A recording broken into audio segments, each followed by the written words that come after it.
county, and certain non-private organizations. Okay, again, these are government, community type organizations. Just as an aside, there's also something called IA, which is individual assistance. Now, these are the families, these are the homes. Kauai did not qualify for IA because when we did the computations for the thresholds or the indicators, they did not qualify on the individual assistance basis. Okay, but that's another program. Okay, next slide. Okay, the private nonprofits, 501c, you're going to have the tax paper that from IRS that says you are indeed a 501c. Okay, next slide. Private nonprofits, this is what they include: educational, medical, custodial, again, for you guys, utility services, emergency services, irrigation facilities, and other essential government services. Okay, next. Now, the facility that we're going to fix, or the ones that got damaged and we need to get some public assistance money to repair. Okay, next slide. This is the definition. It has to be publicly owned or private nonprofit owned. And down below, certain improved and maintained natural features. I had to ask about that. I wasn't sure, but that's stuff like soil stabilization projects that have been put in place, and now they've been destroyed because of the disaster. But a lot of these, the main thing to keep in mind is it has a public benefit. Okay? These are the eligibility requirements for the facility. It has to have been damaged as a result of the declared event. Has to be located within an area declared by the president. The legal responsibility of the applicant, and in active use at time of the disaster, and not under the authority of another federal agencies. Just a couple of things on this. Laurie gave me an example. The tsunami in March 2011, that Hulihe Palace in Kona, DLNR owns that. They have title to that. But the Daughters of Hawaii are the ones that run it. So I think people may have thought that they were the applicants, but they were not the applicants, or they were not the eligible applicants. It was DLNR. So DLNR had to put in the RPA and the worksheets for that. And the bottom one, not under the authority of another federal agencies. When we looked at Kauai, we had to make sure that the damaged roads were not under the under the federal highways program or some other federal agency, and not the state or the county, because they would become covered under a different program. Okay, next slide, please. Okay, now the types of work that are eligible. Okay, the types of eligible work are broken into actually two parts. The first is emergency work. They call it categories A and B.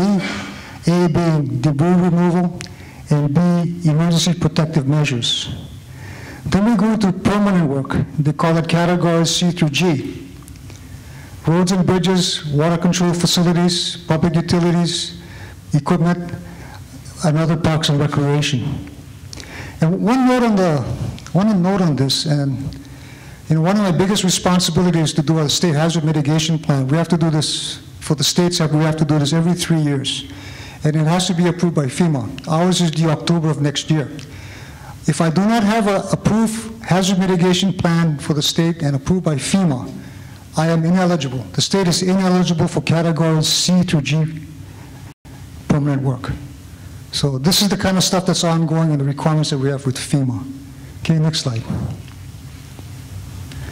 Emergency protective measures, this is category B. Anything threat to life, public health, threaten significant damage to improve public or private property. And the time limit on this is 6 months. The work should be completed in 6 months, but you can get an extension based on extenuating circumstances. Okay? This is permanent work. I mean, it's pretty self-evident. Replacement of damaged facilities, pre-disaster design. You can build it only to pre-disaster design and functionality. It may include cost-effective hazard mitigation measures. So when you submit your project worksheet, it's not only a matter of repair, but if there are mitigation activities that could be used to upgrade that project to withstand future damage, you can put that into your project worksheet too. And we'll cover this in a different slide. And then for permanent work, completed within 18 months, but it can be extended for another 30 months. Okay, so there is some time, some time available for this. Okay, next slide. Any questions up to this point? Any questions? Okay, what types of costs are available? Okay. Again, reasonable and necessary, complies with federal and state local laws, and the insurance proceeds and salvage value. So if you have insurance on your property, okay, these will have to come back in and be taken out of the eligible costs because you'll be getting insurance proceeds to cover this, okay? Okay, next slide. These are the eligible direct costs, salaries, wages, and fringe benefits. Now, for emergency work, when the guys are filling the sandbags, the police are held longer overtime because of the checkpoint requirements. It is the overtime that is eligible for reimbursement, not the normal straight duty hours. Materials, applicant-owned equipment, and contract costs incurred for eligible work, including engineering design services. I saw a slide today about the equipment. There are tables based on model, horsepower, capacity, and these pieces of equipment are described and costs have been assigned. If the applicant doesn't have it, FEMA has tables available. In fact, on the SCD website, you can have some of the FEMA cost tables available also. Okay, next. Okay, the procurement guidelines, this is probably similar to what you have in your counties. It's the same way. Small purchase, sealed bids, competitive proposals, and non-competitive bids. So it's really using what you already have in place as far as procurement controls. Okay, next. Special considerations. When FEMA comes in and wants to give you folks, gives the state and counties federal money, on the project worksheet they want to make sure that these considerations are taken care of. The hazard mitigation issue I mentioned earlier is that if you can do things to that facility that will make it stronger to withstand future damage in a disaster, that should be considered and put in. Environmental requirements, historical preservation, cultural resources, and Hawaii has special flood area. We'll get into this some more. And again, the insurance requirements, okay? We'll go through this one by one. Okay, hazard mitigation. I always wondered when I started with state civil defense, there was something called emergency preparedness or preparedness and mitigation, and I could not understand the difference. And then I learned later on that mitigation is somewhat long-term. It's long-term improvements or work done to a project so that it can withstand future disasters. Preparedness is when you get the sand and when you get the sandbags and you get them all ready to be filled for the disaster. Okay, it's more on the short term. Okay. Now these are two sections in the Stafford Act. 406 on the left is what I was talking about. This is something that when you have a disaster, you should take advantage of because there really is no limit other than there is really no dollar amount limit other than I guess the level of the damage is awarded for that event, and you have to do a cost-benefit analysis on this also. But this is an opportunity to get some improvements done so that the facilities that were damaged will not be damaged again in the future. The Section 404 is something different. It's monitored at the state level, and it amounts to 15% of the awarded damages. So for Kauai, I think it was something like $2 million at this point in time. So 15% of that could be used for hazard mitigation. And 75% of the $2 million. But 15% of that can be used for hazard mitigation projects within the state.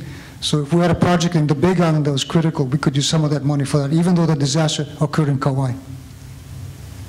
Okay? Again, environmental requirements have to be considered. This all goes into your project worksheet. Next. Historic preservation, same thing. And then flood hazard areas. This all has to be considered, okay? Now, the insurance requirements I touched on earlier, again, if you have any insurance policies or coverage that is coming in for that facility, that has to be taken out of the award. And after the facilities are repaired, then the appropriate insurance coverage has to be on that facility also. Okay? The project worksheet is what you saw in that schedule. It's the form, and it collects all of the costs that are associated with that project, and it goes up to FEMA for approval. And once it's approved, then you can start on the project. So that is a critical piece of submission input that has to go into FEMA. So you have to sit closely with your project coordinator and do the best you can to get that accurate data on that. Okay? This is about how they break out the projects. There's a threshold. This was for Kauai. It changes, is it annually? It changes annually. So this was the one used for Kauai. Small projects less than 66,400. When you complete the project worksheet and it goes forward, your reimbursement or payment will be what's the estimate on the project worksheet. If it changes after that significantly, then there's some additional work or additional project worksheets that can be taken a look at to cover the difference.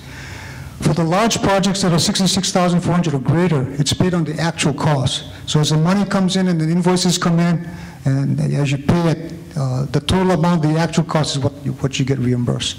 Okay. Okay. Next slide. These are just 5 things to keep in mind when you're an applicant, and this will allow you to get your stuff in quicker and get the reimbursements faster. Okay. Get the RPA in right away. On Kauai, I think we had a really good public assistance person in State Civil Defense, Suzanne Toguchi. And even before we did the applicants meeting, she was getting RPA forms out to potential applicants. So like in Bill's case, the water guys, they all knew about it. So we were getting RPAs right at the applicants meeting, and that speeded up a lot of the things. Okay? Getting the required documentation in, it's like going to your lawyer. I mean, you're wasting his time, and you're costing yourself money if you don't bring the right documents in. But make sure you get all the list of damages, complete a project worksheet, and your hazard mitigation proposal in. And work with the public assistance coordinator. They can help you, the FEMA person or the State Civil Defense person that can help you in getting those in right away. One thing that's really important, I think I saw it in one of the other slides, is photos. Take a picture. Take a picture. If you have a before and after, that counts. It's better than words. If they can see the disaster, see the damage, and it allows a better resolution of the issues. Okay. The codes, building codes. Make sure you have that or someone knowledge about that on what was required before and what's going to be required now. This is important for the structural engineers when they come in for representing the applicants. Okay. Again, insurance policies. You hear about insurance a lot, but bring in the policy so that there can be an accurate computation of what's going to come off the claim. Okay. Again, maintain complete and accurate documentation of the project. Back in Diamond Head Crater right now, we got about 5 or 6 disasters still ongoing. Project worksheets are coming in. There was some stuff from the earthquake, the tsunami, that we're still getting project worksheets in. DOE, the Department of Education, is sending a whole bunch in. So we got stacks and stacks of stuff. But the more complete the documentation is, the faster we can process it and the faster you can get your reimbursement. Okay, so, and if you have any issues on that, just give us a call and we can talk to you guys. Next. Again, this is just a review. We went through the disaster, the joint preliminary damage assessment, got the declaration from the president, went through the applicant's briefing, which you just had. We submit the request for public assistance, had the kickoff meeting, working the project worksheets, get the work validated, and get your reimbursement. That's the whole process. But keep in mind now, I'm just talking about the applicant. I'm not talking about the Honolulu Board of Water Supply guys that went to Kauai to help Kauai. This is what Kauai would do to get the 75%. How Honolulu gets their reimbursement will depend on what the agreement is that's within the document for your warrant. Okay, next slide. Just a summary. The public assistance program from FEMA is just to assist in the restoration of the community infrastructure. Supplemental costs with a lot of specific eligibility requirements. And the FEMA share will be awarded to the state, and we disperse it to the applicant. For terms of this, the state is the applicant, and the sub-applicants would be the counties.